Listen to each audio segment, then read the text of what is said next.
Okay, so this is Matt Rhodes for Matlock Town TV and for Derbyshire Media Company, and I'm joined by one of Matlock Town's many new signings. This time it's Sam Egerton. Sam, how are you today? Yeah, I'm all right. Thanks. Yourself? Yeah, very good. Looking forward to the season, hopefully getting underway sooner rather than later. So first question really, which has pretty much been the same for all the new players that's come over to the Gladiators this summer. There's basically just been what's attracted you to Matlock Town, and how has the manager Paul Phillips, how has he sold the club to you? Yeah, obviously I've played for Paul previously at Ashton United, so I was familiar to sort of Paul and the way he works.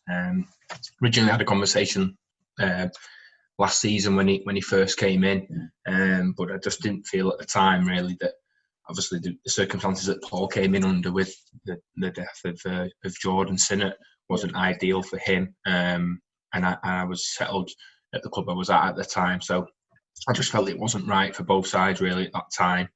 But I knew that we'd probably reconvene and have a conversation in the summer. Paul's a manager that I've played for and enjoyed a lot of my football under when I did originally play for him. And in terms of what he expects and sort of demands from a team and what he gets really, is something that is a big attraction for me. And it's sort of like a non-negotiable black and white really what he demands from his teams. And you always know what you're going to get. And I enjoyed my time with him at Ashton. The dressing room was a great dressing room. There was a great camaraderie there. Really competitive spirit. And as I say, that was a big thing to come and play for Paul again.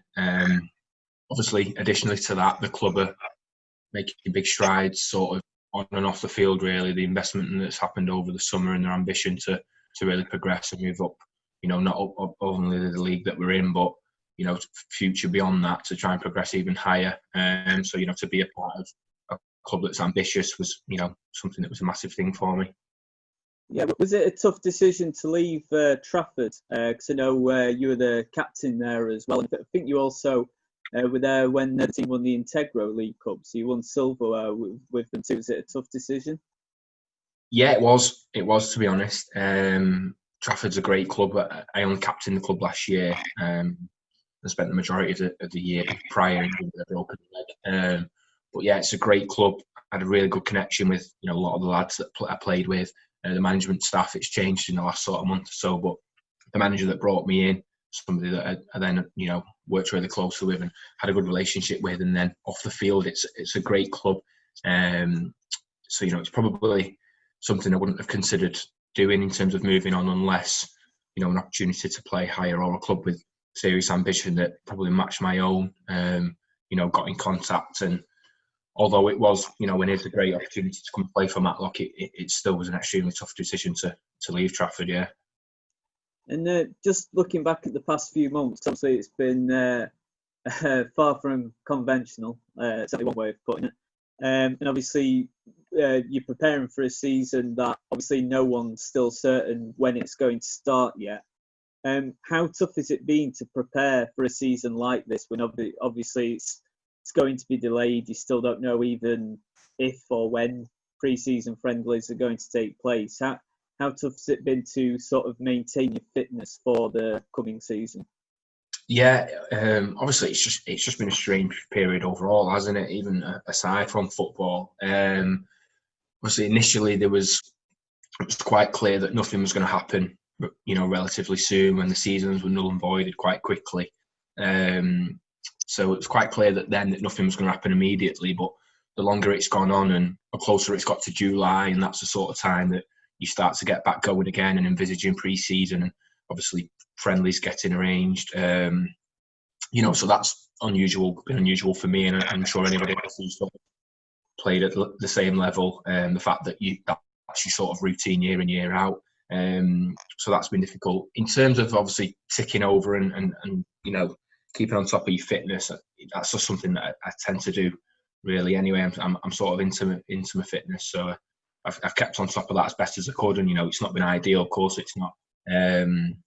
But just making the best of the scenario that we were in. But obviously now I think that the frustrating thing now is we're sort of like getting into July and sessions with the club, and you're really sort of getting that bit between your teeth again now, thinking, you're having a feel of the ball, you're getting your teammates, and you're expecting, normal circumstances, you'd have games soon, you'd expect a start date or know when the season would start, fixtures being released, and obviously we're not at that stage yet. We're not even at the stage yet when we know when our next game is in terms of a fixture or pre-season friendly. So, yeah, that's frustrating. It's an unknown for absolutely everyone in the game. So, it's something that we're just going to have to handle. I do get the feeling that it is going to be sooner rather than later, but we're not clear yet as to when it will be.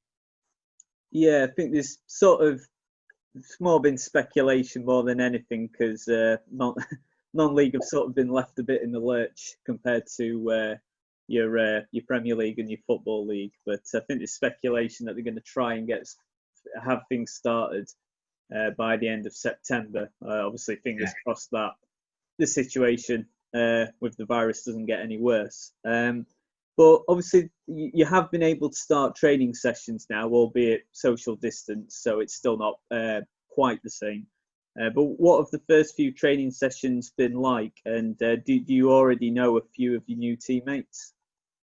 So the sessions have been really good. The standard's been, really high. I expected that. I was actually slightly surprised in terms of how soon it got up to the standard that I expected. I thought, the time off that everybody had, it's not even a case where you could have been doing any sort of football-related work while we've been off. So it was sort of like everyone was coming back in the same sort of boat, but the standard was high.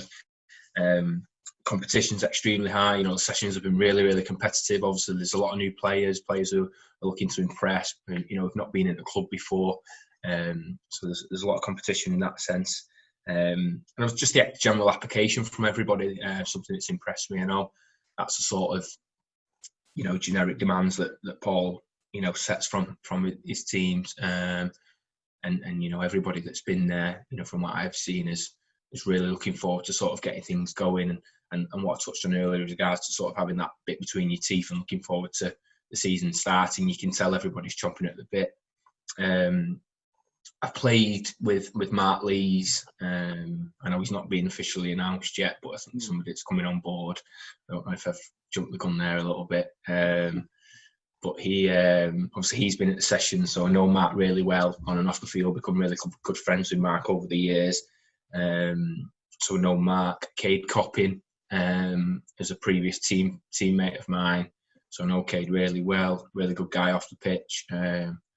Super competitive on it, and you know what you're going to get from Cade. With regards to a couple of other players, majority of them it's just sort of in passing. I mean, I know Alex Byrne. He's sort of quite local to me in Manchester, and I've known Alex quite a long time. But so in terms of the other guys who are sort of more based around Matlock or Yorkshire way, I've played against, in passing. Cool. Okay. And for those not familiar with yourself, what kind of player would you describe yourself as? Like, what your strengths are, what fans can expect to see from you on the pitch, just for Matlock fans that might not be too familiar with who you are? Yeah, well, I'm a centre half. Played as a fullback a couple of times earlier on in my career, but I've always ever going to be set out to be a centre half. I really enjoy defending, so I'm quite old school in that sense that I've always enjoyed being a defender and enjoy sort of the basics of defending. I do a lot of communicating. I just think it makes my game and everybody else's game around me an awful lot easier. I'm in a position where I can see an awful lot of the pitch, so I do a lot of talking and passing information on. Other than that, I'm just honest. Good or bad. I'm just a generally honest player. I'll always give my best. I'll always do the utmost I can on the pitch to give the best performance.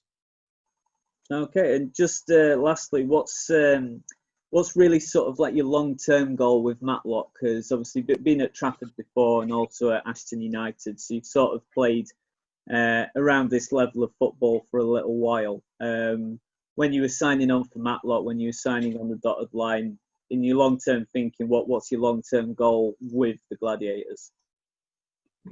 Yeah, well, obviously it's clear from Paul's, sort of the message that Paul's been making, verbally, and then also with the signings that we've made and a few to be announced, that we're really serious about being ultra competitive in this league. It's a strong league, so there's no given right for sort of anybody to win it or be guaranteed in the playoffs. But that's certainly where we aspire to be. Anything outside of that, we're not really interested in. And I know as a collective, whether it be from the experience that the others in the group have got, or sort of the impression I've got from the sessions that we've had, is that that's a collective mindset. We're really here to stake a claim and compete at the top end of the league. Okay, yeah, great stuff, Sam. I think Matlock Town fans will be excited by what you've had to say there. There's been quite a lot of content because you're I think one of 3 signings today. So yeah, Matlock fans will be interested to hear what everyone's got to say, and excited about the future. So thanks for your time today, and just make sure you keep training hard, and we'll hopefully see you on the pitch sooner rather than later. Yeah, cheers. Thanks for your time, Matt.